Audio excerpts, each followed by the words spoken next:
compartir pantalla.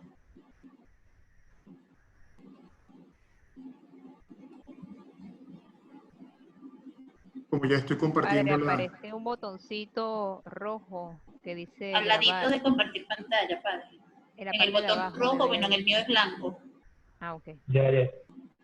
¿Ya estoy grabando? Ya está grabando, ya. Ahí ya está listo, padre. De acuerdo, muchas gracias. Bien, entonces, lo que vamos juntos a abordar tiene que ver con los métodos de interpretación y los acercamientos a la Sagrada Escritura. Más adelante veremos que un método de interpretación no es exactamente lo mismo a un acercamiento a la Sagrada Escritura. Yo quisiera comenzar con unas nociones preliminares. Ustedes, pues, sin duda tienen formación cristiana, que han recibido, porque a lo mejor han sido catequistas, que han recibido también en otros ámbitos de la infancia y de la adolescencia misionera, a través de las obras misionales, por el cultivo personal, etc., ¿no? Pero creo que para poder entender lo que tiene que ver con el tema de la interpretación bíblica, hay que recordar algunas nociones preliminares, que son como contenidos básicos que debemos poseer. Bueno, lo primero que tal vez tenemos que afirmar, que sé que ustedes lo saben, pero lo recordamos, es que todos los libros de la Sagrada Escritura y en todas sus partes los consideramos los cristianos católicos como inspiración del Espíritu Santo. Entonces nosotros creemos que la Biblia es la palabra de Dios escrita y por lo tanto ha sido puesta por escrito por los llamados autores sagrados o agiógrafos que a través de un proceso de inspiración han entendido lo que Dios quiere comunicar en distintas circunstancias a el pueblo de Israel, pero también a las primeras comunidades cristianas, y lo han puesto por escrito. Pero como entendemos, es palabra de Dios, si es inspirada, es de Él. Dios es verdaderamente autor de la Sagrada Escritura, pero también son verdaderos autores los escritores inspirados. Esta palabra de Dios, que es inspirada por Él y es su palabra, pero ha sido puesta en moldes humanos, es una palabra divino-humana. Es palabra de Dios en palabra humana. Y ha sido confiada a la Iglesia. Entonces, la Iglesia ha recibido por la tradición la palabra de Dios escrita, la Sagrada Escritura es la palabra de Dios escrita, para anunciarla al mundo. Es decir, dar a conocer a Dios es dar a conocer su palabra, porque Él vive en la palabra que ha inspirado. Obviamente, la Sagrada Escritura es un libro distinto a los demás. Más aún, ustedes saben, no se trata de un solo libro. La Sagrada Escritura es una biblioteca, si lo podemos decir así. Es la suma de distintos libros que han surgido en distintos contextos, que tienen distintos géneros literarios, pero que todos ellos están unidos por un hilo invisible, digámoslo así, que es la historia de la salvación. O sea, todos ellos no hacen sino transmitir los designios de Dios, la historia de Dios con Israel, su pueblo, pero también la historia de Dios con toda la humanidad. Eso hace que el acercamiento que nosotros tengamos siempre a la Sagrada Escritura es un acercamiento que nace también desde la fe. Nosotros nos acercamos a la Sagrada Escritura, aunque usemos, como veremos, técnicas, estrategias que son de carácter literario y, entre comillas, científico, no por eso prescindimos del dato de la fe. Es decir, nosotros nos acercamos siempre a la Sagrada Escritura con la convicción plena de que allí Dios nos va a hablar, que allí Dios está presente, que todo lo que Dios nos ha querido comunicar, lo ha comunicado a través de la palabra escrita, a través de las Sagradas Escrituras. Entonces, digamos que Dios actúa sobre este autor humano para que escriba todo y solo lo que Él quiere que escriba. Quisiera hacer una distinción que también a veces no tenemos muy claro. Cuando nosotros hablamos de palabra de Dios, es un concepto muchísimo más amplio que el concepto de Biblia o Sagrada Escritura, que viene siendo lo mismo. Sagrada Escritura y Biblia es el mismo concepto. Estamos hablando de la palabra de Dios escrita. Pero el concepto de palabra de Dios es un concepto mucho más amplio, que tiene que ver con el acto comunicativo de Dios, la revelación de Dios, la manifestación de Dios a lo largo de la historia, que tiene su culmen en la palabra encarnada, es decir, en Dios encarnado, que es Cristo Jesús. Entonces, la palabra de Dios es mucho más amplia, la palabra de Dios es palabra también escrita, la Biblia es palabra de Dios, pero la tradición viva de la Iglesia, es decir, lo que la Iglesia desde los inicios ha ido aprendiendo del Señor, recibiendo del Espíritu Santo y transmitiendo, gracias a la sucesión apostólica a través de los siglos, que conocemos como tradición viva de la Iglesia, esa tradición viva de la Iglesia es también palabra de Dios. Y hoy descubriremos que también los acontecimientos son palabra de Dios, es decir, Dios también habla a través de la vida. Entonces, hoy estamos hablando de la palabra de Dios escrita, que llamamos también Biblia o Sagrada Escritura. Entonces, estas, como le digo, son nociones generales. La palabra de Dios, pues, escrita bajo la inspiración del Espíritu Santo, tiene a Dios como autor principal, ha sido confiada a la Iglesia. Pero al mismo tiempo es palabra de hombre. Y por lo tanto, estos hombres inspirados han escrito todo y solo lo que Dios quería, porque Dios obra a través de ellos, pero usando sus propias facultades y medios. Y por eso condicionados. Nuestra vida, queridos hermanos, está condicionada a nuestra manera de ser, nuestra personalidad, la familia en la que hemos crecido, el mundo cultural en el que estamos, el idioma que hablamos, las tradiciones que hemos recibido de los mayores, etc. Bueno, eso ha pasado con los autores sagrados. Han escrito circunscritos al contexto en el cual ellos se encontraban y por eso esa palabra, si bien es de Dios, está en unos moldes humanos peculiares. Y como veremos más adelante, encontrar el sentido que Dios ha querido revelar supone adentrarse, ponerse en estos moldes humanos, descubrir cómo son para poder entenderla mejor. Entonces, esa dimensión de la palabra de Dios humana toma en cuenta la dimensión humana.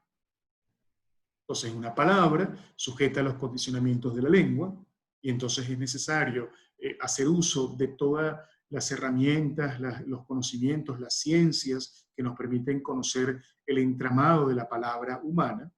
Es también una obra literaria, es una palabra literaria, es decir, escrita, y por eso hay maneras de escribir que son peculiares, que son propias de una cultura, que tienen figuras estilísticas, etc. Bueno, conocer la palabra de Dios en profundidad supone también estudiar su forma literaria. Y es una palabra, entonces, que tiene una concreción histórica.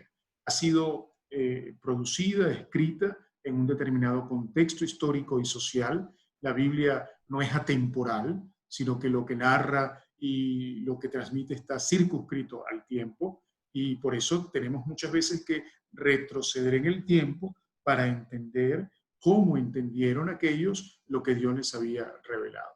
Y finalmente consignada por escrito. Y por eso, como ya he dicho, sujeta a las reglas de cualquier literatura escrita. Pero al mismo tiempo la Biblia es palabra divina. Y eso supone, como nos recuerda la Dei Verbum número 12, saben que la Dei Verbum es una de las constituciones del Concilio Vaticano II, porque, valga el inciso, el Concilio Vaticano II, una de las grandes intuiciones que tiene, es la necesidad de volver a la Escritura. La reforma que se da en el Concilio Vaticano II y que se propone a toda la Iglesia y que todavía está en acto, partía de un volver a los orígenes o a las fuentes de la experiencia cristiana. Y a los orígenes de la experiencia cristiana, que nos viene también del mundo judío, está el encuentro con la palabra, con la palabra. Y por eso entonces esa palabra escrita tiene que leerse con el mismo espíritu con que fue escrita, como nos dice la Dei Verbum. Es decir, el Espíritu Santo que la ha inspirado habita la palabra, está presente en ella. Y por eso cuando nosotros, por ejemplo, hacemos el ejercicio de la lectura orante, pues invocamos al Espíritu. ¿Por qué? Porque el Espíritu es el que ha inspirado a los autores sagrados, es el que sabe lo que Dios nos quiere comunicar.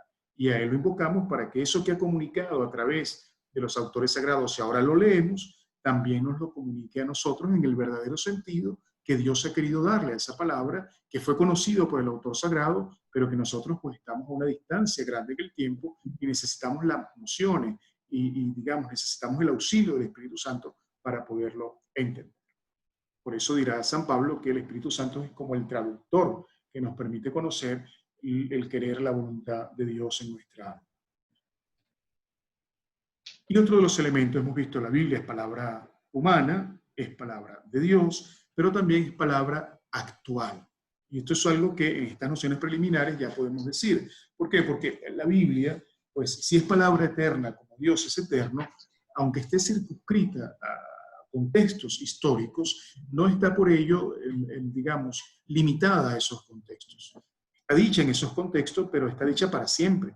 Y entonces esa palabra de Dios escrita, la Biblia, está para iluminar nuestros propios contextos, nuestra vida del día a día, nuestras culturas, es decir, está para que nosotros podamos entender lo que Dios nos dice hoy.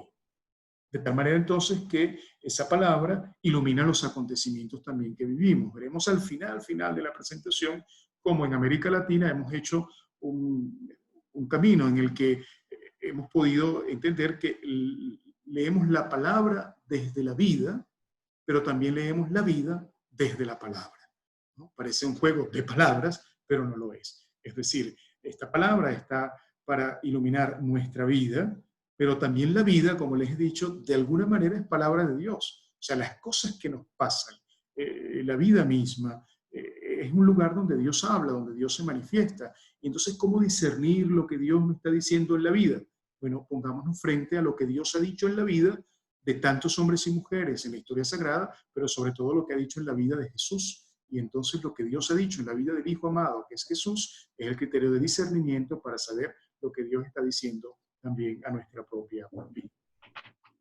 Entonces, este muñequito que está ahí se pregunta si todo lo que leemos en la Biblia es verdad, porque uno de los temas que ustedes seguramente han escuchado es que se pone en juicio pues la verdad bíblica, ¿no? Se ha llegado incluso a afirmar que la Biblia lo que es una suma de mitos, de leyendas, de historias así como un poco producto del contexto, pero que son inventadas, que son historias edificantes para el pueblo de Israel, o que los primeros cristianos, por ejemplo, hay autores, teólogos, que han afirmado que nuestros evangelios no son sino que una producción de la imaginación de los primeros cristianos, que ante la muerte de Jesús, pues se han sentido tan perturbados, tan perdidos, que han inventado relatos de la resurrección, un poco para encontrar consuelo y buscar adeptos. Entonces la verdad bíblica es una verdad que siempre vendrá cuestionada.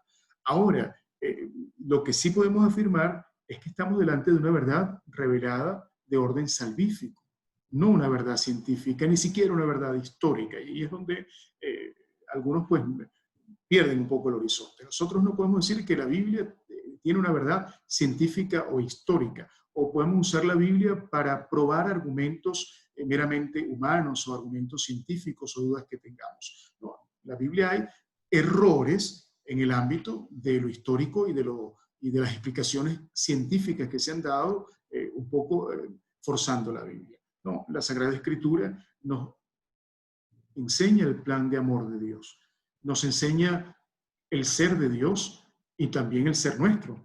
Es decir, lo que Dios espera de nosotros, para qué nos ha creado el plan de Dios.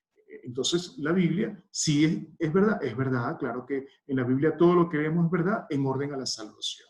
Y que esa verdad, porque ha sido dicha en contextos humanos, en moldes humanos, puede estar sujeta a error, como de hecho lo está. Entonces la pregunta posterior es, bueno, ¿y cómo distinguir la verdad que Dios nos quiere transmitir en medio de aquel contexto en el cual fue transmitido? Y para eso hay un tema que no podemos abordar ahora, es muy importante, pero solo lo dejo de pasada, que tiene que ver con los géneros literarios. Ustedes saben que las personas usamos formas de expresión, eso es un género literario. Y la Biblia está llena de formas de expresiones, de géneros literarios, de manera como la palabra de Dios ha sido expresada de acuerdo a los contextos, y por eso hay libros proféticos, o libros poéticos, o libros históricos, etc. Y entender el género en el que la palabra ha sido escrita es muy importante para encontrar el sentido de la palabra. Por ejemplo, no sé, el Cantar de los Cantares, que algunos dicen hasta que es un poema erótico. No sé si han escuchado decir eso, porque claro, el Cantar de los Cantares aparentemente habla de la relación de amor entre un hombre y una mujer. Y en un primer nivel es así, pero es una poesía. Y por lo tanto la poesía está llena de un lenguaje simbólico que al final del camino, esa relación de amor entre un hombre y una mujer está para significar la relación de amor entre el alma creyente y el Dios en quien se cree. Entonces, claro, pero si uno no conoce el género en el que está escrito, pues difícilmente tampoco conoce el sentido. Entonces, por eso es necesario profundizar sobre los géneros literarios para entender la verdad salvífica que la Sagrada Escritura pues encierra.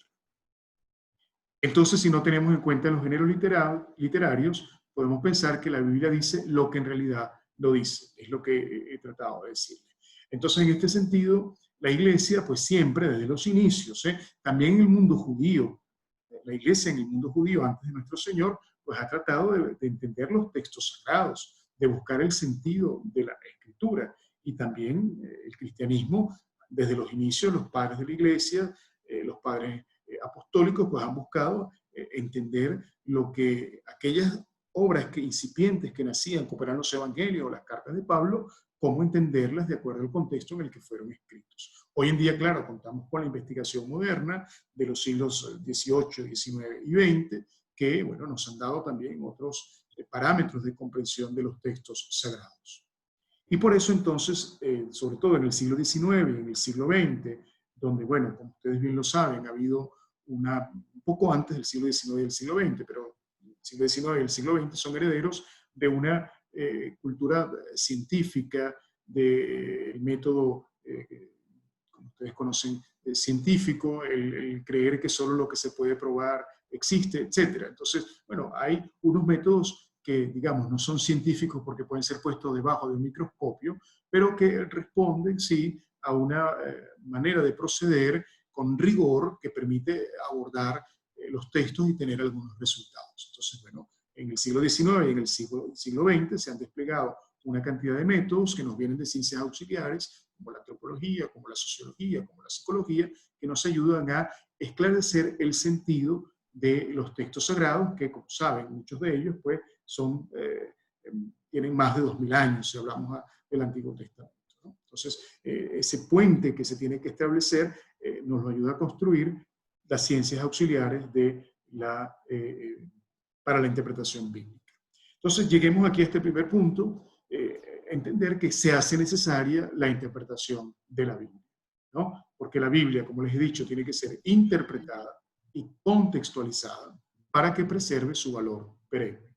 Entonces, la interpretación de la Biblia busca cómo establecer un puente entre el autor y el lector a través del texto.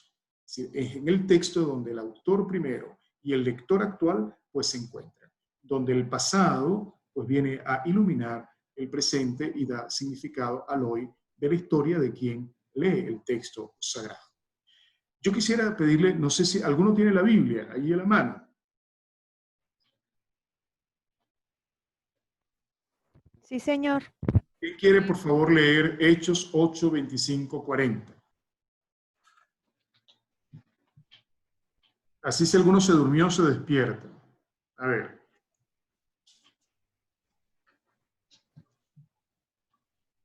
Felipe y el funcionario etíope. Correcto.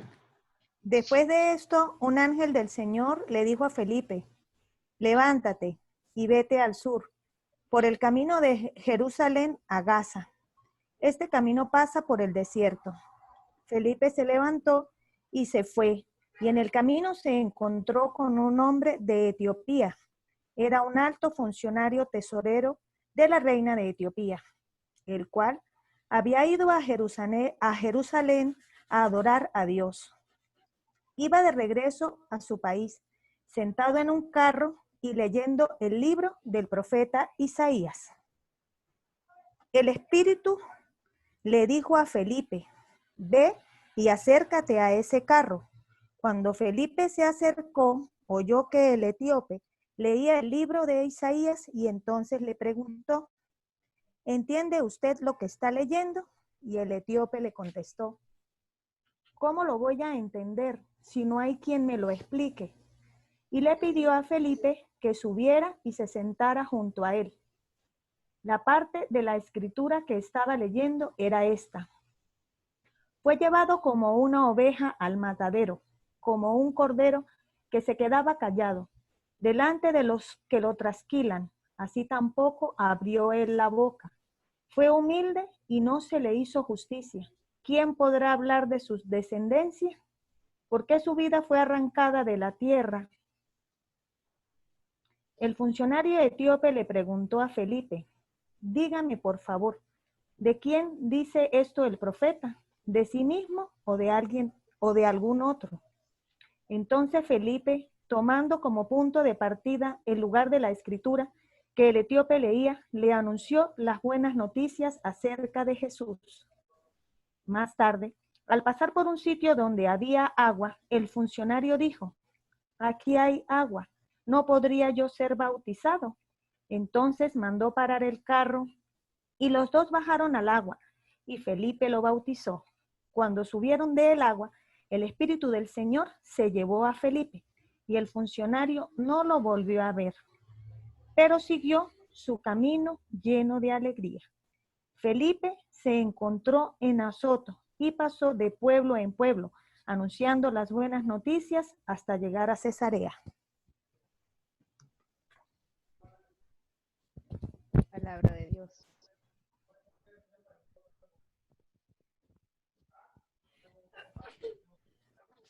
Te alabamos, Señor. El micrófono, Padre Ricardo. Ajá, activa el micrófono, Padre. Está cerrado. Sí, les decía, a ver quién de ustedes puede decirme en ese texto que descubren que tenga que ver algo con lo que venimos hablando, si hay algo que se relacione con lo que hasta ahora hemos hablado. Entiendo que con respecto a entender la escritura, porque él la estaba leyendo, pero en sí no estaba claro en lo que él estaba leyendo allí. Entonces él le dice, bueno, él es el profeta, realmente es él. Y él le dice, además de eso, la fe, ¿no? Porque fíjense que Felipe asienta, por lo menos esta parte que yo leí aquí dice, el etíope replicó, creo que Jesucristo es el Hijo de Dios, ¿no?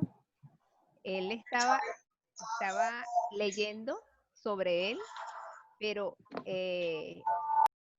necesitó en ese momento que le confirmara sobre Jesús, lo que él estaba leyendo, pues.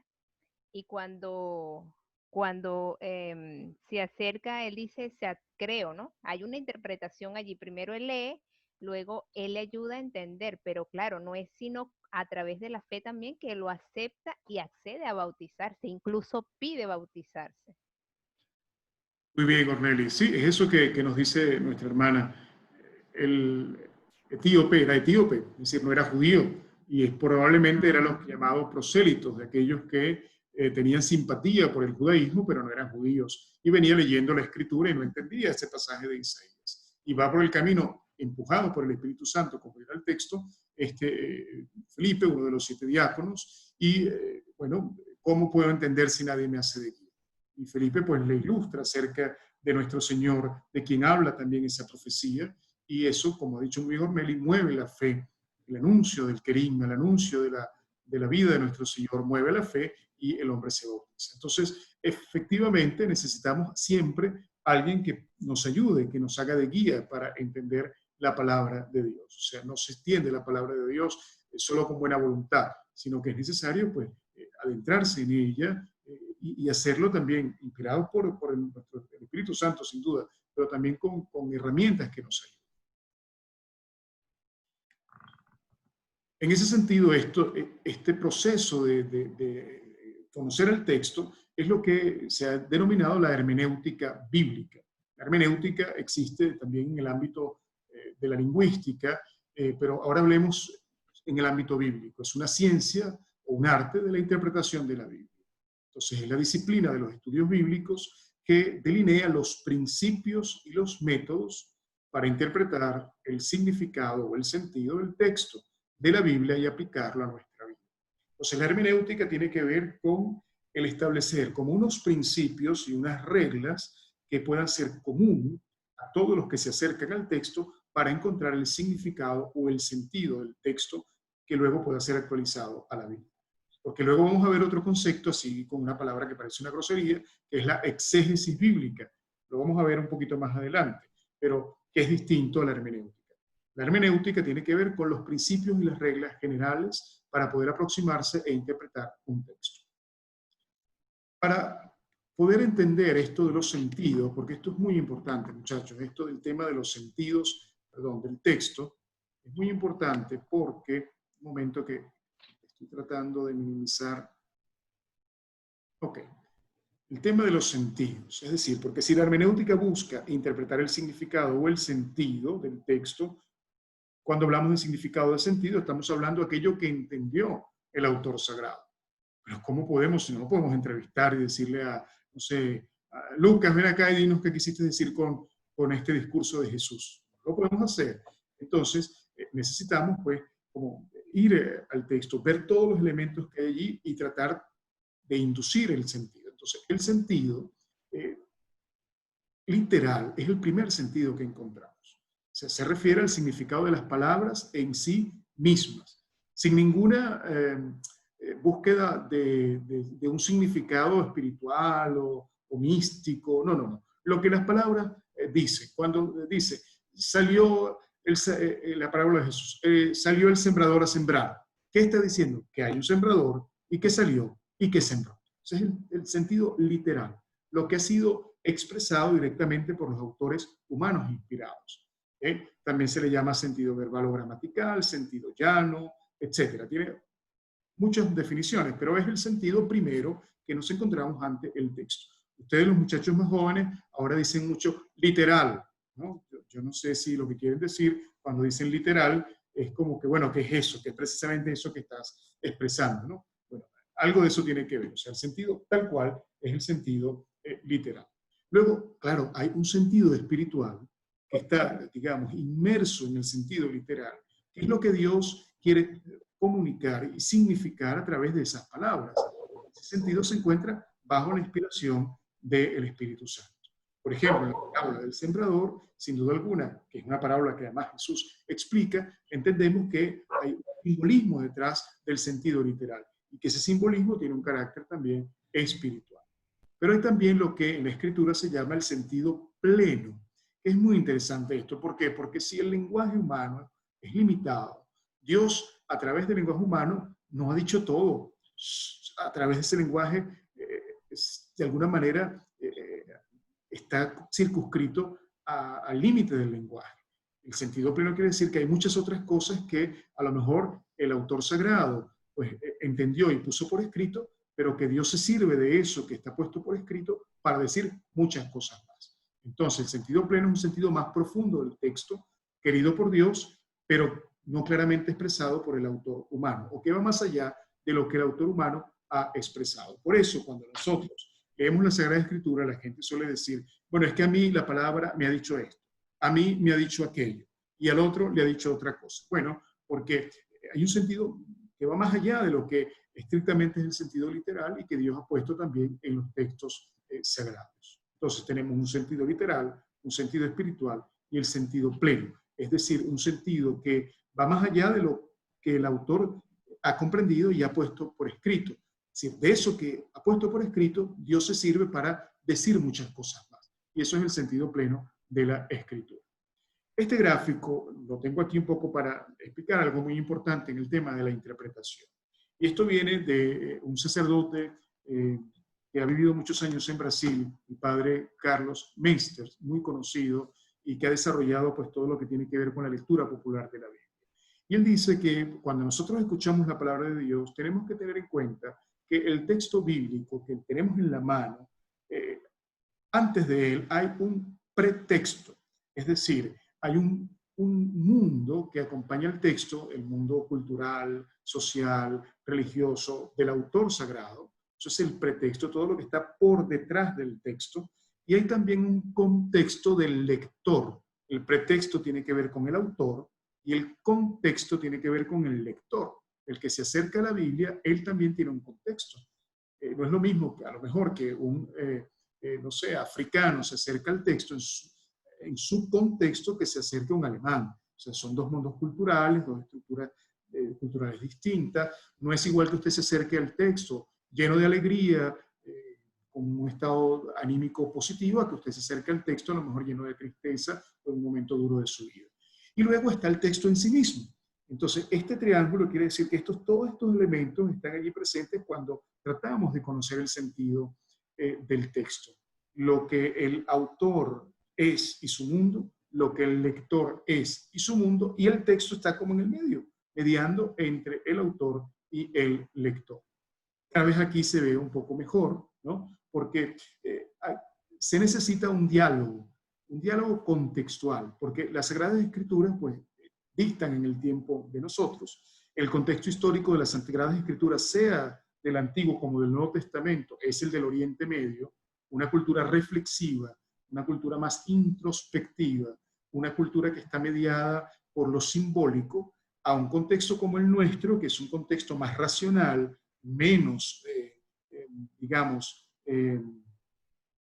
esto está mal, estoy diciéndole una cosa que no es verdad, es decir, está al revés. El contexto histórico del mundo en el que la Sagrada Escritura fue escrito es un contexto contemplativo, por eso decía introspectivo, en un contexto más simbólico, el contexto de la Sagrada Escritura. Mientras que el contexto histórico del mundo oriental es mucho más, del mundo occidental, es mucho más reflexivo. Ahí cuando hice el gráfico se cambiaron las palabras, es decir, donde dice contemplativo responde al mundo oriental y donde dice reflexivo corresponde al mundo occidental.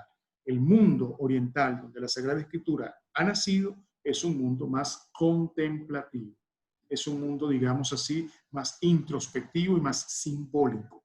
Por eso, por ejemplo, los relatos del Génesis, que ustedes algunos han visto con la profesora Rebeca, están cargados de una cantidad de simbolismos, de expresiones que no se pueden leer literalmente, sino que detrás de eso hay una verdad que se quiere comunicar.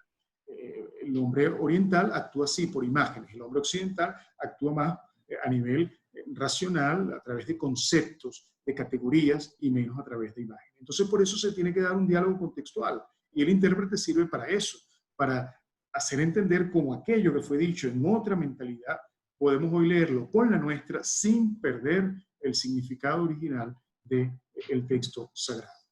Por eso se habla de un círculo hermenéutico, es decir, hay un círculo en el cual la visión, la cosmovisión del autor, la visión también del intérprete, el texto que es la Sagrada Escritura y la reflexión que hace la Iglesia, que es la teología, están todos pues de alguna manera involucrados. Hay un círculo allí entre unos y otros, no podemos nosotros ver el texto sin ver la visión de quienes lo han escrito, no podemos ver el texto sin el auxilio de un intérprete y no podemos ver el texto sin una reflexión que nos ayude a conocer mejor el texto que es la teología. Y finalmente les doy y vamos a hacer una pausa, gráfico que es bien interesante también. A ver si lo vamos viendo poco a poco. En el núcleo, en el centro de esos círculos concéntricos está el texto bíblico. Por ejemplo, acabamos de leer el texto de Felipe y el eunuco. Tenemos ese texto, ¿verdad? Bueno, ese texto está hecho de oraciones, porque es un texto literario, de proposiciones, está hecho de párrafos, de secciones, es decir, es un texto que está construido literariamente. Entendemos que parte de una tradición. Ese encuentro entre Felipe y el eunuco aconteció y estaba registrado en la memoria de los primeros cristianos, que fueron oralmente transmitiéndolo. Llega un momento en que eso se pone por escrito, pero obviamente no se va a narrar exactamente lo que sucedió porque ha pasado de boca en boca, sino que se construye un relato que a la vez es una catequesis, una enseñanza, y tiene una estructura literaria que le ha dado el autor sagrado, en este caso Lucas, que es el autor de los Hechos de los Apóstoles. Ese texto tiene un contexto inmediato, cultural, que es el contexto donde ha sido escrito. Tiene además todo el libro de los Hechos de los Apóstoles, un propio contexto cultural, y para adentrarse en un texto hay que mirar esos contextos. Es decir, no leemos el texto solo, ahora lo hemos leído solo, pero si queremos hacer un trabajo de interpretación, tenemos que ver, bueno, dónde está ubicado, en qué capítulo, qué ha pasado antes, qué viene después, en medio de un libro como es el de los Hechos de los Apóstoles, qué relación tiene entre la introducción inicial de Lucas en su libro y este texto. Es decir, tenemos que verlo en un contexto mucho más amplio. El contexto también de todo el Nuevo Testamento y de toda la Biblia. Lo que quiero decirles es que un texto, y esto es lo bello, pero también lo laborioso de la interpretación bíblica, un texto que nosotros vemos allí no es una simple unidad aislada. Tenemos que leerlo en medio de toda la revelación de toda la Biblia. Bien, hasta ahora aquí hay una pregunta, ¿hay algún comentario que hacer, algo que les parezca interesante que quiera comentar alguien. La palabra a ustedes. ¿Alguna pregunta, alguna duda?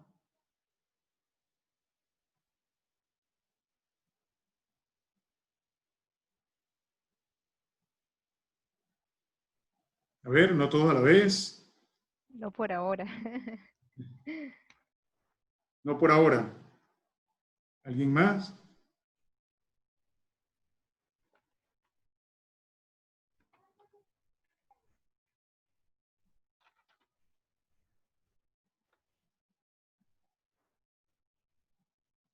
Bueno, voy a seguir por cuestión de tiempo, ¿sí? Ya estamos, Padre, digamos. Sí, adelante. disculpe, hay una pregunta ¿Dónde en el chat? en el chat, padre, A de ver, sí. Hendrix. Usted me la puede leer, si no veo el chat aquí a la mano. Sí, cómo no. ¿Por qué existen tantas interpretaciones distintas entre cada rama del cristianismo? ¿Me oyó, padre? Sí, sí le escuché. Bien, precisamente ese es el tema de la interpretación. Es decir, nosotros los cristianos católicos interpretamos la Sagrada Escritura de la mano de la tradición y del magisterio. Es decir, nosotros, a diferencia de los cristianos no católicos, no creemos en lo que ellos creen, que viene de la Reforma Luterana, que es el principio de la solo escritura. Es decir, ellos creen que solamente en la escritura, es decir, en la Biblia, está la revelación de Dios. Nosotros creemos que es así, pero no solamente, también en la tradición de la iglesia.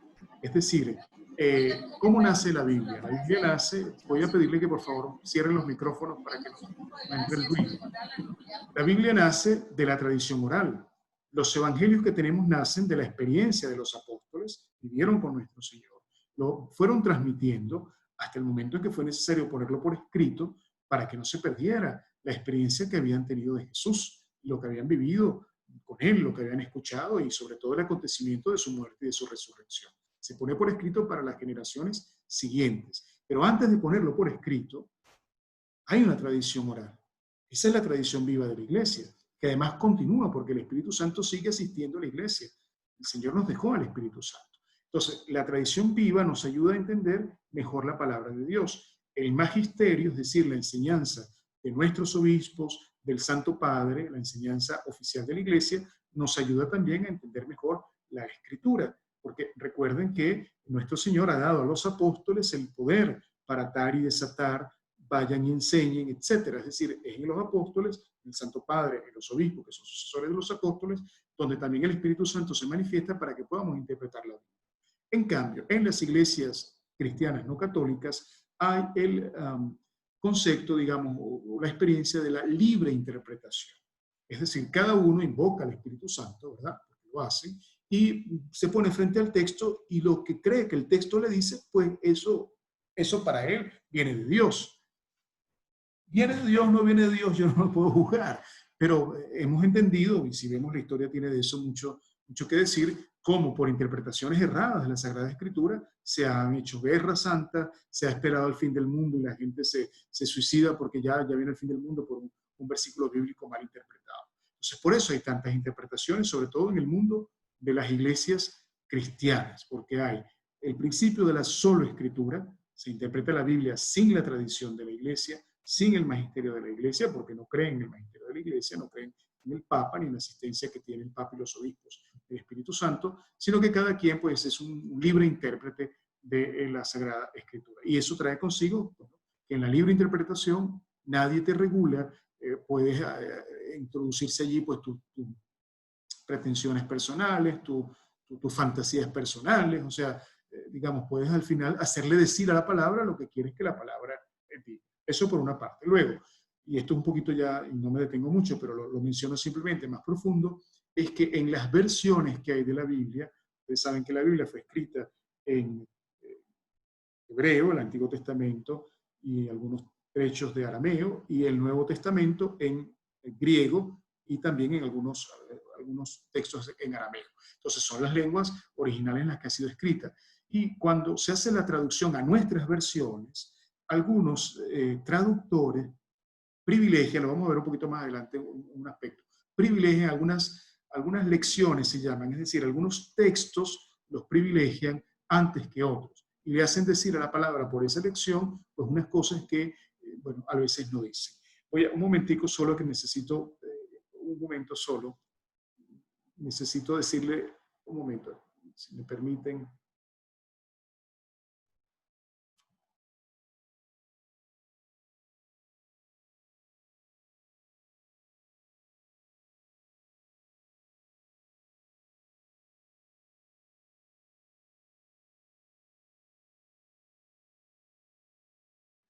Ok, bueno, continuamos. Entonces, dicho eso, ya vamos a la segunda parte de nuestra presentación que tiene que ver con los métodos y los acercamientos a la Sagrada Escritura específicamente.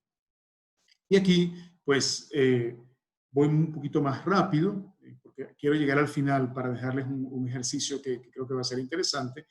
Decir que entonces, en este esfuerzo de comprensión de la Escritura, del sentido genuino del texto, hay como 3 niveles que tenemos que tener también nosotros en cuenta cuando leemos la Biblia, en la sencillez de nuestros conocimientos. Me pongo frente a un texto bíblico, yo debo tener en cuenta que ahí hay un nivel histórico-literario, es decir, el texto fue escrito en un contexto determinado, es una estructura literaria, es una obra literaria, tengo que tratar de entender ese nivel también del contexto en que fue escrito y la estructura en la que el texto ha sido diseñado. Luego hay un nivel teológico, es decir, hay unas verdades que a través de esa estructura literaria se quieren comunicar. Hay un sentido espiritual, hay una verdad de fe que está allí en el entramado del texto. Y luego hay un nivel que es el nivel actualizante, o sea, ¿qué me dice a mí ese texto y qué dice a la realidad presente ese texto? Entonces, no voy a entrar aquí en muchos detalles también por el tema del tiempo, pero en este nivel histórico literario hay como algunos elementos que se tienen siempre en cuenta. La crítica textual, es decir, cuál de las lecciones del texto original son las más cónsonas con la norma de la fe. Se tiene en cuenta un contexto o el medio ambiente, cuáles son las fuentes de ese texto, porque de un mismo texto que hoy hemos traducido al español hay distintas fuentes. Bueno, cuáles son las mejores fuentes de ese texto. Luego lo que les he dicho de los géneros literarios y el contexto en el cual el autor ha vivido. Todo eso tiene que ver con el nivel histórico literario. Luego en el nivel teológico, el nivel de la verdad de fe, bueno, vemos la Biblia como historia de salvación. También adecuamos esa verdad a los contextos de nosotros, que somos los destinatarios, y nos preguntamos también, toda esa historia sagrada, ¿qué tiene que ver con la plenitud de ella, que es Jesús? Porque uno de los principios de la interpretación sana de la Biblia es que toda nuestra clave de lectura es cristocéntrica. O sea, nosotros leemos toda la historia de la salvación como orientada hacia nuestro Señor, y Él es también intérprete de esa Sagrada Escritura. Y vemos toda la Sagrada Escritura como un camino pedagógico de preparación para el encuentro con Jesucristo, para la manifestación de Jesucristo. Y luego el nivel actualizante, ¿no? Si la Biblia es para todos los tiempos, es para el hombre de hoy, debe ser traducida en el lenguaje de hoy, y ese es el gran desafío y lo que tanto nos cuesta, sobre todo a los predicadores, a todos, pero especialmente a los sacerdotes en la homilía. ¿Cuánto les cuesta, pues, traducir el lenguaje bíblico a un lenguaje mucho más actualizado y que sobre todo tenga impacto sobre la vida concreta, que ilumine la vida de cada día? Y aquí entonces hay otro concepto que quería decirles, pues, que está emparentado con el concepto de la exégesis, el concepto de la hermenéutica, que es el concepto de la exégesis. Es decir, la hermenéutica nos da los principios generales de interpretación. La exégesis es la puesta en práctica. Cuando yo empiezo a aplicar de frente al texto esos principios, entonces estoy haciendo exégesis. Estoy haciendo un trabajo exegético. Obviamente, para hacer un trabajo exegético hay que tener un conocimiento, primero que nada, de las lenguas originales de la Sagrada Escritura y de esas normas generales que son dadas por la hermenéutica. La exégesis que busca, bueno, la exégesis busca responder a una pregunta: ¿qué quiso decir el autor bíblico? Esa es la pregunta de fondo, ¿no? ¿Qué se propuso el autor para que los lectores de su momento entendieran? Entonces, por eso hay que ver el contenido mismo, lo que dijo, que lo llamamos, recuerden, el sentido literal, o sea, lo que dijo, el contexto literario, el sentido literal, pero en ese sentido literal, ¿qué quiso decir a los lectores, a las comunidades a las cuales les escribía el texto bíblico? Y entonces, en este sentido, y ahora voy un poquito más de pasada, algunos métodos, ¿no? Unos métodos el más famoso, que ha nacido en el siglo XIX y que se ha extendido también en el siglo XX, ahora tiene un poquito de cuestionamientos, es el llamado método histórico crítico.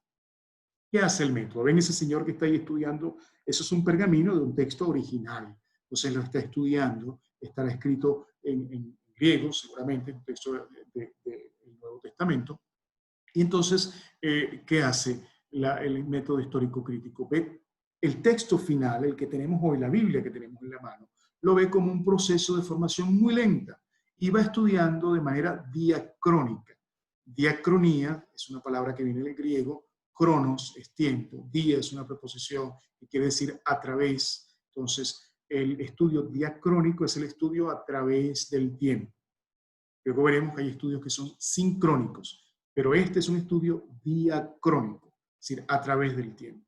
Se va estudiando el texto, todas las etapas de su evolución hasta llegar al texto final. Entonces, ¿qué intenta? Ver cómo se formó el texto y qué es lo que está detrás del texto. Recuerden que lo llamamos pretexto, es decir, el contexto en el que el texto fue escrito, qué es lo que está por detrás de ese texto.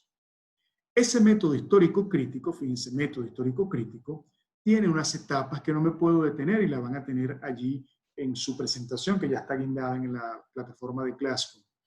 El primer paso es la crítica textual, es decir, buscar el mejor texto posible de las versiones que hay. El segundo momento es la crítica literaria, es decir, buscar dónde las unidades literarias comienzan y terminan, porque, por ejemplo, imaginémonos un momento los evangelios. Imaginemos el Evangelio de San Mateo, y en el Evangelio de San Mateo, por ejemplo, hay 5 discursos, ¿no? 5 grandes discursos. Y el primer de esos discursos tiene que ver con el sermón de la montaña, el segundo discurso es el discurso misionero, precisamente, el tercer discurso es, luego hay un discurso escatológico hacia el final, es decir, hay 5 discursos. Entonces, estos discursos son unidades que fueron digamos, recopiladas y fueron puestas unas al lado de la otra. Bueno, la crítica literaria intenta decir, bueno, ¿dónde empieza esta unidad y dónde termina?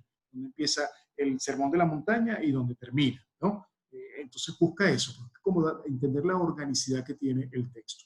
Luego, otro de los pasos del método histórico crítico es la crítica de los géneros literarios. Descubrir en qué géneros fueron escritos los textos que tenemos frente a nosotros. Y finalmente, la crítica de la redacción. Es decir, cuando el texto final lo tenemos en mano, ha habido un proceso de redacción. Ese proceso de redacción, ¿cómo fue hecho? ¿Qué quería al final el redactor final transmitir? Allí luego lo van a ver con calma. Y luego tenemos métodos sincrónicos. El método histórico crítico es un método diacrónico. A través del tiempo va estudiando la formación del texto. El método, hay muchos métodos sincrónicos que son más actuales, son del siglo XX prácticamente, son métodos que consideran el texto como un producto ya terminado, acabado. O sea, no se fijan en la formación del texto, sino yo tengo frente a mí este texto, bueno, vamos a entender este texto como una unidad y vamos a estudiarlo literariamente, sin importarnos cómo llegó a ser el texto que hoy es, o sin importar el contexto que es importante en el que fue producido. De estos textos, lo van a ver luego, hay varios análisis. El análisis retórico, el análisis narrativo y el análisis semiótico. El análisis retórico tiene que ver con la manera retórica en que es una técnica del discurso, sobre todo en el mundo griego, bueno, darse cuenta pues, cómo el discurso está siendo construido, que por detrás del discurso de los que encontramos, por ejemplo, imaginemos los discursos de Pedro o de Pablo en los Hechos de los Apóstoles, son discursos retóricos.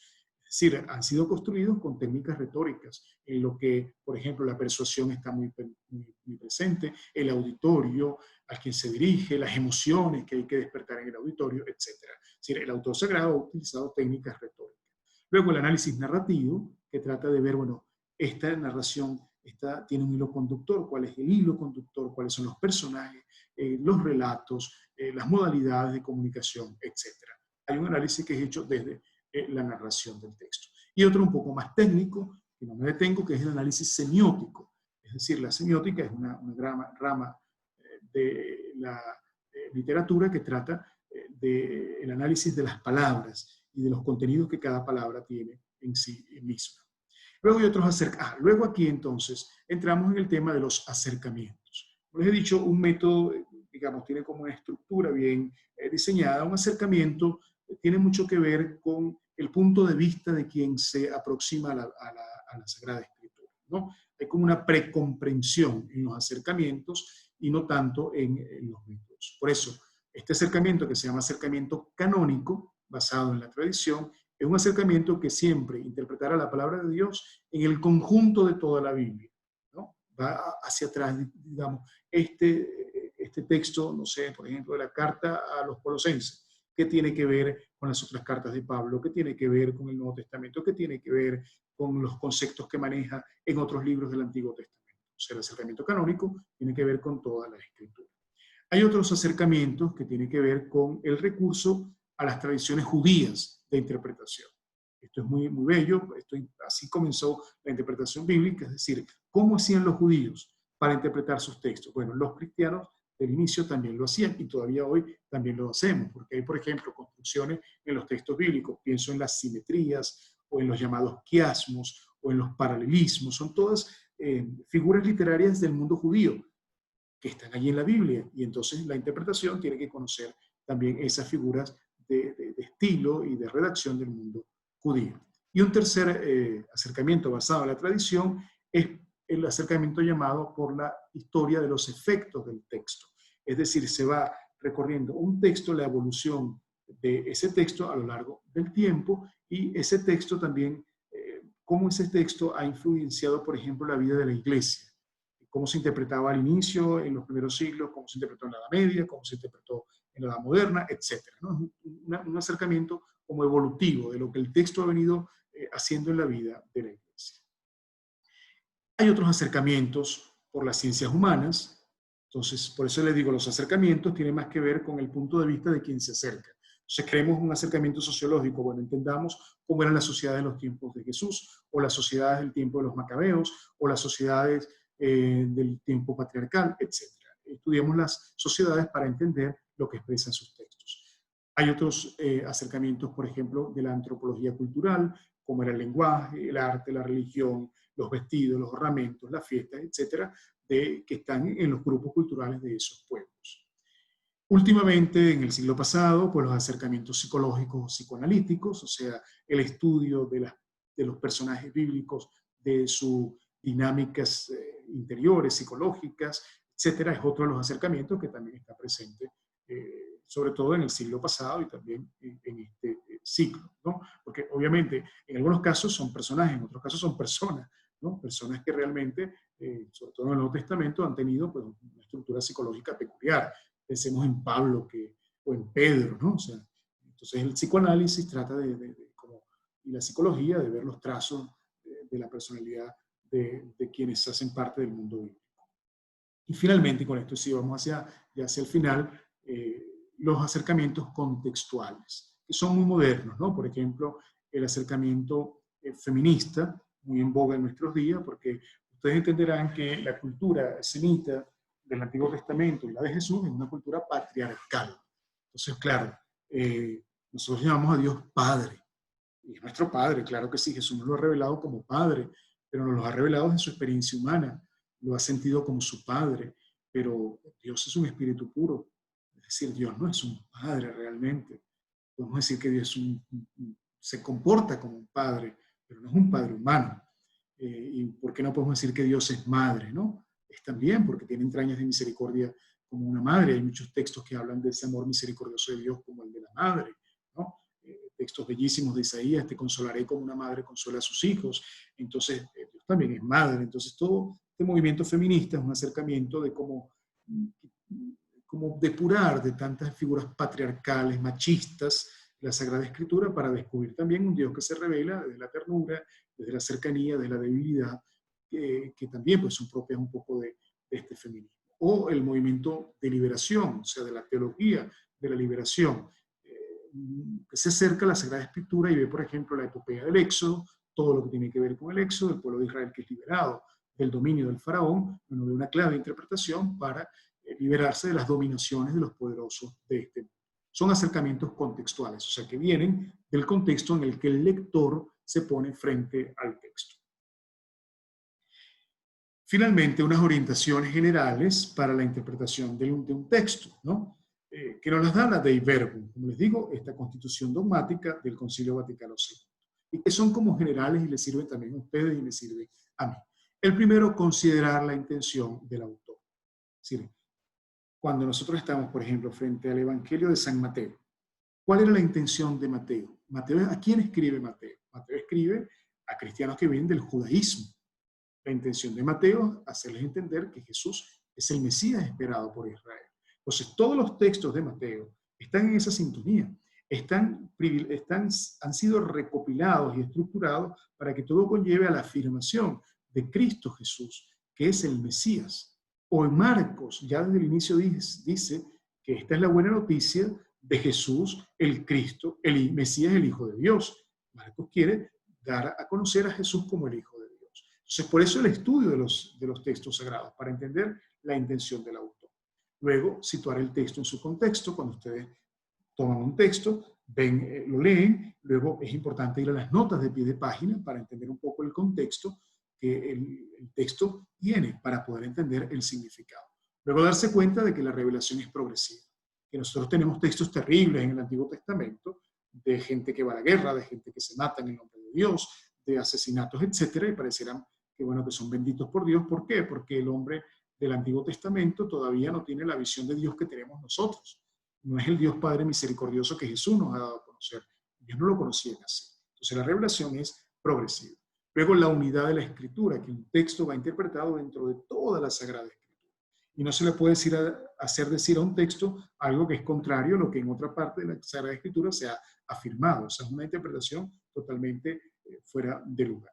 Y luego conocer los géneros literarios, porque conociendo los géneros literarios, que son el ropaje, una vez que conozco el ropaje, entiendo también lo que ese ropaje está cubriendo, que es al final el sentido auténtico del texto. Y finalmente, que es la tarea que voy a dejarle, que ojalá la hicieran porque creo que puede ser interesante, tiene que ver con la interpretación popular de la Biblia. Yo les he dicho los grandes métodos que hay en la Iglesia Católica, el método histórico-crítico, que ha sido el más usado en los últimos siglos, los métodos sincrónicos, les hablé del método narrativo, del método retórico, del uso de la semiología también para ver el texto, y los acercamientos que son desde las ciencias humanas o desde la tradición de la Iglesia, o los acercamientos contextuales. Pero en América Latina, gracias a este señor, que es Carlos Mesters, que es un sacerdote creo que danés, pero que ha vivido siempre en Brasil, dada la situación de los años 60 en Brasil, en medio de dictaduras, un empobrecimiento inmenso del cual todavía no ha salido el país, pero que se sentía muchísimo en aquel momento, y bueno, también la revolución cultural propia de los años 60, sobre todo el Mayo francés en el año 68, y toda la ciencia bíblica que iba avanzando. Pues este hombre hace como una síntesis y dice, y se da cuenta pues que las comunidades pobres, populares, también pueden interpretar la Biblia, aunque no sepan nada de esto de lo que yo hoy les he hablado. Y entonces comienza a desarrollar junto con las comunidades eclesiales de base, es decir, las primeras comunidades cristianas, las pequeñas, comunidades cristianas que surgieron por todas partes en América Latina después del Concilio Vaticano II, comienza un proceso de acercamiento a la Biblia desde las comunidades sencillas y pobres del Brasil. Dice Carlos Mester, al no disponer ni de dinero ni de libros sobre la Biblia, los pobres leen la Biblia con el único criterio a su alcance: su vida de sufrimiento como pueblo oprimido y su vida de fe vivida en comunidad. Así es como descubren lo que se les ocultó durante siglos. Interesantísimo esto. ¿Qué dice? Bueno, el pueblo no tiene los diccionarios de teología bíblica que podemos tener nosotros, no tiene conocimientos sobre la hermenéutica, sobre la exégesis, pero ¿qué tiene? Su vida. La vida vivida, además una vida en sufrimiento, con opresión. Bueno, cuando el pueblo sencillo lee la Escritura, es como que se viera en un espejo. Y entonces entiende que lo que le está pasando le ha pasado también al pueblo de Israel, ha pasado entre los primeros cristianos, ha pasado en la historia de la salvación. Y por lo tanto, entonces, lee la Biblia desde la vida y desde la fe, pero la fe no vivida solo, la fe vivida en comunidad. Y así descubre, dice Carlos Mester, lo que se le ocultó durante siglos. Porque, y hago otro inciso, recuerden que ustedes son muy jóvenes, pero que Después de la Reforma Luterana, estamos hablando del siglo XVI, después de la Reforma Luterana, viene la Contrarreforma católica. Y la Contrarreforma, pues, ataca lo que eran los postulados de Lutero y de todos los demás, sobre todo el postulado de la sola escritura. Y por lo tanto la Iglesia, entonces, como que hace que la escritura, es decir, la Biblia, no sea del conocimiento del pueblo de Dios. Porque como había la libre interpretación, y no quería la Iglesia Católica que los católicos cayesen en la libre interpretación, entonces, digámoslo así, mal y pronto, recoge las Biblias. O sea, prohíbe al pueblo sencillo, al pueblo de Dios, a los laicos, leer la Biblia. Y la recoge. Y no se traduce en las lenguas. La gente entonces tiene, algunos lo llaman un periodo de larga invernación, desde prácticamente el siglo XVI hasta inicios del siglo XIX. Hay unos 300 años en los cuales el pueblo católico no conoce la Biblia. Por eso yo no sé si ustedes, si le preguntan a sus abuelos o le preguntan a sus papás, les van a decir que el que lee la Biblia se vuelve loco, porque había una prohibición de leer la Biblia. Entonces, esto de leer la Biblia para los católicos es lo que viene del Concilio Vaticano II, apenas tiene 50 años. Esta lectura, entonces, o interpretación de la Biblia, no se trata ya de interpretar la Biblia, sino la vida, con ayuda de la Biblia. O sea, a leer lo que me está pasando desde la Biblia. Y eso, entonces, tiene un método, partir de la realidad. ¿Cómo se reúnen las pequeñas comunidades? Se reúnen, son vecinos, y hablan de la vida. ¿Qué te pasó a ti? ¿Cómo te fue esta semana? ¿Se murió fulano, mengano? ¿Pasó esto? ¿Robaron a aquel? ¿Tengo un hijo enfermo? Entonces comienza a compartir la Biblia, la vida, y de la vida, entonces buscan un texto bíblico que ilumine esa vida. Eso se hace obviamente en comunidad, porque se cree que Jesús está vivo y presente en la comunidad, donde 2 o 3 estén reunidos en mi nombre, allí estoy yo. Y finalmente también se respeta el texto, ¿no? O sea, aunque hay un riesgo de fundamentalismo, es decir, de una interpretación literal del texto, y no hay, digamos, una formación, sin embargo, bueno, se trata de leer la palabra y de entender lo que ella nos dice, sin buscar unos sentidos que nos imaginamos o que vienen de nuestra mística personal. Y esta es la última lámina. Entonces, ¿a qué debemos llevarnos todo esto? Primero, les he dado pues, un panorama muy amplio para que tengamos como unas nociones elementales, para que no nos suenen como extrañas las palabras que a veces oímos, luego ustedes lo estudiarán. Pero la lectura que nosotros hacemos debe ser una lectura pastoral que no prescinde de los elementos más especializados de la exégesis y de la hermenéutica. Entonces, leemos la Biblia desde 2 movimientos, tratando de conocer las normas generales de la interpretación y aplicándolas, eso es la exégesis y la hermenéutica, como con unos 5 mandamientos, podemos decir así, es decir, hay que leer la Biblia. ¿Cómo conoce uno la Biblia? No por ósmosis, no por infusión del Espíritu Santo, no la conoce leyéndola, hay que leer la Biblia, hay que escuchar la palabra, que no es lo mismo que leer la Biblia, es decir, discernir qué me quiere decir esa palabra. En el servicio comunitario, en el estar juntos también, nosotros pues encontramos la palabra, en la fidelidad a la palabra, porque la palabra es para ser vivida, ¿no? La felicidad, dice Jesús, está felices aquellos que escuchan mi palabra y la ponen en práctica. Y en el trabajo propio de la comunidad. Y por eso digamos que hay como 3 ángulos que tener presente. La Biblia, la vida y la comunidad.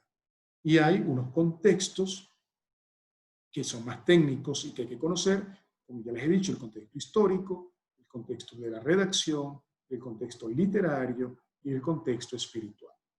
Pero también hay unos peligros a evitar. La prisión de la letra, ustedes van a leer en su documento todo lo que tiene que ver con el fundamentalismo bíblico, muy presente en nuestros hermanos cristianos no católicos, el depender del que sabe, o sea, nunca adentrarse en el estudio bíblico y siempre ser dependientes de uno que sabe un poquito más, no, tenemos que cada uno conocer la palabra, es un deber nuestro, porque, como he dicho, conociendo la palabra conocemos al Señor. Hay un peligro también que alguna ideología dominante basada en, o sea, manipule el texto bíblico y nos quiera hacer creer lo que no dice la palabra. Y bueno, hay lecturas también, aunque no lo creamos, sin fe. Una lectura sin fe, una lectura a lo mejor muy técnica que no tiene ninguna relación con la fe, o una lectura sin respeto al otro, o sea, una lectura, yo sé mucho, soy un erudito de la Biblia, pero eso no dice nada a la caridad, a la convivencia con los demás, o una lectura ingenua, así fantasiosa, porque no hace uso del conocimiento bíblico que hoy en día hay. Bueno, muchas gracias. Disculpen lo rápido y lo extenso, pero he querido como darles un panorama amplio sobre los métodos y los acercamientos que hay a la Sagrada Escritura. Ya creo que me he pasado del tiempo. Tenemos una hora, una hora, porque empezamos a las 6:40, 1 hora y 10 minutos. Yo no sé si tenemos espacio, si alguien más quiere comentar alguna cosa, puede hacerlo en este momento. Les he dejado en la plataforma, antes de dar la palabra, en la plataforma les he dejado un documento que se llama Métodos de Lectura Bíblica. Y allí en la plataforma van a encontrar su grupo de vida y un ejercicio que deberán hacer. Porque allí he puesto unos métodos que son como más pastorales, estos son más técnicos, lo que les he hablado, pero hay unos más pastorales que se dicen por sí solos y que pase parte del estudio de ustedes. Y cada equipo de vida tendrá que entonces leer el método que le ha correspondido y hacer un ejercicio que lo hacen en el grupo, entre todos, y luego lo publican como equipo de vida. Gracias de verdad por escucharme y por la paciencia. Y bueno, ahora si alguien tiene algo que decir, pues bienvenido sus preguntas y sus comentarios. De verdad agradecida, Padre Ricardo. Bastante completo o completa su presentación. Sin duda alguna, hay que tener mucho cuidado al momento de interpretar la palabra. Ahí está, aparte de la fe, valdrá mucho también lo que es la obediencia, no ser soberbios, ¿no? Porque a veces nos dicen algo y creemos también que sabemos todo, ¿no? La verdad es que en mantenernos en la obediencia del magisterio, pienso yo, es fundamental, por lo menos para nosotros los católicos, y creo que nosotros debemos cuidar mucho porque hay ciertas corrientes que se han introducido a la iglesia, a veces incluso nos pasó en nuestra parroquia que empezaron como que querían estudiar la Biblia, se empezaron a reunir y luego quisieron, como decir, llevarse a ese rebaño, pues, con otras interpretaciones. Y bueno, y a tiempo fue como decir rescatado, pues aquello.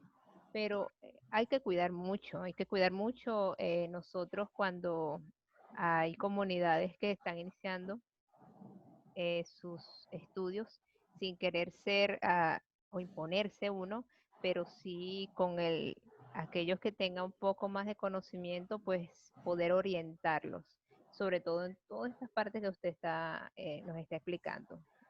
Si no vemos el contexto, pues muchas cosas pueden ser mal interpretadas.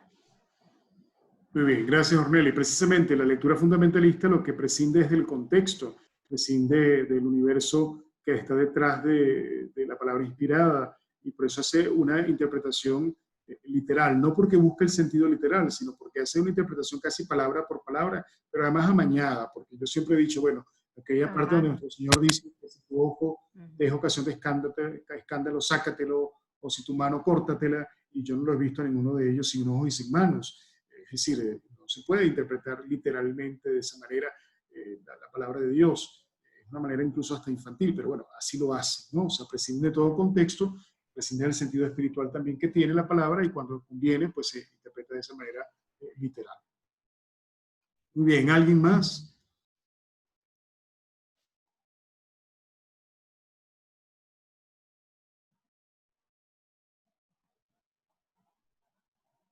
A ver, sin pena, pregunten o comenten lo que ustedes crean que puede servir para todos. Hay preguntas en el chat y agradecimiento. ¿Lo leyó? No lo he leído, a ver. El fundamentalismo haría caer a la persona en lo que algunos llamarían fanatismo. Por supuesto, claro, porque entonces el fundamentalismo enceguece, es decir, yo creo firmemente solo en esta interpretación que me han dicho el pastor o que he aprendido entre el grupo en el que estoy, y no me permito ningún ninguna inquietud o ninguna duda. O sea, yo creo que nosotros tenemos ante los textos bíblicos que ser propositivos, porque es que la palabra está viva, es viva y eficaz. El fundamentalismo termina siendo un fanatismo porque no escucha razones, sino simplemente lo que se escuchó decir y se repite y basta, ¿no? Sin entender que ese texto, como repetidas veces he dicho, tiene detrás de sí un ropaje que hay que conocer para entender el sentido verdadero de ese texto. Entonces, por eso generalmente, pues nuestros hermanos no católicos, si son un poco fanáticos, en el sentido de que no admiten ninguna otra interpretación que la que ellos dan.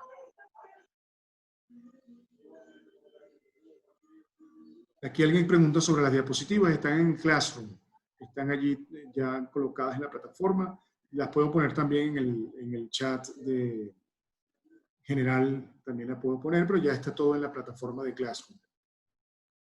Carol Urbina pregunta, ¿cómo podemos interpretar cuando en la Biblia nos encontramos en algunos sitios de manera de reprender a alguien de un modo violento o agresivo?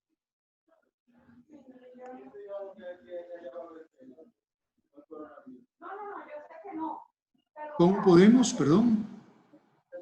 Interpretar cuando en la Biblia nos encontramos en algunos sitios la manera de reprender a alguien de un modo violento, agresivo. Ok, ya entiendo. O sea que hay algunos pasajes bíblicos en los que encontramos violencia, encontramos modos agresivos, etc. Bueno, duda, como decía, sobre todo en el Antiguo Testamento, pues hay pasos de la Biblia en los que hay muchísima violencia, la guerra, hay asesinatos. O sea, el mismo David, pues el rey David, manda a matar a Urías, ¿no? Es decir, digamos, eso existe porque la revelación, como he dicho, es progresiva. O sea, la concepción de Dios que tenía Israel fue revelándose paulatinamente, o fue comprendiendo paulatinamente. En algunos momentos asocia al ser de Dios atributos que son muy humanos. Es lo que se llama la antropomorfización de Dios. O sea, se vuelve a Dios un humano, se antropomorfiza, ¿no? Y entonces, por ejemplo, Dios de los ejércitos, ¿no? Bueno, Dios no es ningún Dios de los ejércitos. Bueno, Israel tenía su Dios en quien confiaba y conquistaba y le atribuía a Dios pues esas conquistas, y entonces bueno, ese Dios de los ejércitos es un Dios que está a favor de los vencedores, de los que vencen y cobra víctimas de vencedores, ¿no? Porque era la concepción un poco que Israel iba a tener. Entonces, hay una revelación progresiva. El pueblo de Israel va paulatinamente comprendiendo quién es Dios. Y por eso hay estos episodios de tanta violencia propios de la cultura del tiempo de Israel. Entonces sí, son difíciles de entender, pero la única manera es volver, como he dicho, al contexto, entender la revelación progresiva, la concepción progresiva del ser de Dios, hasta que llegamos pues a nuestro Señor, que nos hace entender que Dios no quiere nada de eso que se había entendido en el Antiguo Testamento, ¿no? Dios no quiere la muerte de nadie, Dios es Padre de todos, no hace distinción de personas, etc. Y eso es lo que lleva a Jesús a la cruz. ¿Por qué llevan a nuestro Señor a la cruz? Porque ha puesto en tela de juicio toda la concepción de Dios que tenía Israel, sobre todo que tenía el estamento religioso de Israel. Y eso ha hecho, bueno, que entraran en crisis, pues, estos poderosos en el ámbito religioso, y, bueno, quieren deshacerse de aquel que les pone en crisis, que desestabiliza el modo de concebir a Dios. Porque Jesús, pues, nos habla de lo que realmente es Dios para nosotros, que no es otra cosa que un Padre bueno. Pero sí existen esos. Y luego, bueno, porque también la Biblia está habitada por las pasiones humanas, ¿no? Y los que están en la Biblia son personas humanas. Recordemos que él que le quería cortar, quería a espadas, pues cuando venían a aprender a Jesús quería usar la espada, y Jesús le dice que no use la violencia. Es decir, hay también reacciones que son muy humanas.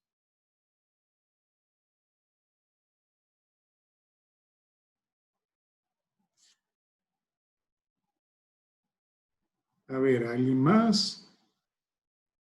Si no, vamos cerrando, y les decía que ojalá que podamos hacer la tarea. Es decir, es interesante porque van a ver que el material se lee muy bien, es muy sencillo, y allí tienen algunos de los métodos pastorales de la lectura de la Biblia, y pueden allí hacer su trabajo en equipo. Bueno, no sé, yo creo que la hermana Maribel ya no está por aquí. No está por aquí. por aquí. Yo los dejaría ya en paz. Les agradezco pues su atención. Ojalá puedan reunirse en sus grupos y hacer el ejercicio que les he puesto. No tiene que ser hoy o mañana, tienen el tiempo que la hermana Maribel pues, crea conveniente, pero yo sí quisiera que lo hicieran. Y si el grupo de vida no responde mucho, hágalo usted personalmente, porque creo que ver ese folleto es un folleto bien interesante del Verbo Divino, hecho en Ecuador, me parece, y trae estas aproximaciones bien sencillas a la Biblia y que nos pueden incluso ser útiles para nuestros encuentros con los niños. Por ejemplo, hay un método que es el método del goteo. Es muy sencillo, o sea, es ir como viendo palabra por palabra, como una gotica que cae, preguntándose qué significa esta palabra, después uniéndola con la segunda, después uniéndola con la que sigue, después viendo toda la frase, y eso con los niños pues, puede ser bien interesante, y con los adolescentes. Pues. Es decir, eso son métodos que ustedes pueden leer y conocer para ustedes, para su vida personal y grupal, pero también para el trabajo pastoral. Bueno, gracias de corazón, Dios me los cuide y seguimos juntos en esta experiencia de la escuela. Agradezco a la hermana Maribel y a Efren y a todo el equipo de metodología, todos los que van llevando adelante la coordinación, porque creo que estamos haciendo pues, un buen trabajo y que bueno, el Señor nos permite seguir adelante. Dios le bendiga, de verdad agradecida. Bueno, Dios me los bendiga a todos, que no hablan mucho, pero yo sé que me escuchan, eso espero. Dios me los bendiga, buenas noches y bueno, voy a ver si me como algo porque ya son las 8 de la noche y a las 9 tenemos estoy haciendo un curso de misionología con la gente de Costa Rica. Muy interesante, es un misionero que se conecta desde Macao, en la China. Él se conecta a las 9 de la mañana de allá, que aquí son las 9 de la noche, y nos está hablando sobre la evangelización en China. Es un curso breve de 4 semanas sobre cómo fue llegando el evangelio a China. Y eso es a las 9 de la noche. Entonces voy a ver si me como algo. Así que bueno, los bendigo, les agradezco y recemos para que pronto nos podamos ver personalmente. Amén. Así sea. Gracias, Padre. Buenas noches. Bueno, buenas noches. Dios me lo bendiga. Hasta luego. Chao, chao. Buenas noches. Gracias, Padre. Buenas noches. Gracias, Padre. Gracias, chicos, por conectarse. Gracias por todo, Padre. Buenas noches. Buenas noches. Hasta luego.